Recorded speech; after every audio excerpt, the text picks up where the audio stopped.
সেদিন স্বামী নিরঞ্জন গিরিশ ঘোষকে চিনিয়েছিলেন শ্রী শ্রী মা আসলে কে। শিশুপুত্রকে হারিয়ে গিরিশ তখন পাগল, অসহায়, অবলম্বনহীন, কিছুই ভালো লাগে না।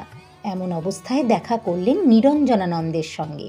অনুযোগ করে বললেন, ভাই নিরঞ্জন, আমার পরমাশ্রয় ঠাকুরের দর্শন তো কই এখন আর পাই না। তারপরে গিরিশ আরও কিছু বলতে যাচ্ছিলেন। নিরঞ্জন তাকে মাঝপথে থামিয়ে বললেন, কেন, মা ঠাকুরানী তো রয়েছেন। ঠাকুর ও মায়ের মধ্যে কি কোনো তফাৎ আছে? রামচন্দ্র সীতা কি আলাদা? কৃষ্ণকে রাধা অথবা রুক্মিণী ছাড়া কি ভাবতে পারেন? আচ্ছা, আপনি তো বিশ্বাস করেন শ্রীরামকৃষ্ণ অবতার, নরদেহে ভগবান স্বয়ং। আপনি কি মনে করেন তিনি একটি সাধারণ মেয়েকে তার দিব্য জীবনের লীলা সঙ্গিনী হিসাবে গ্রহণ করেছিলেন?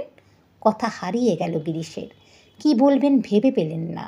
মুহূর্তে তিনি অনুভব করলেন শ্রী শ্রী মাকে।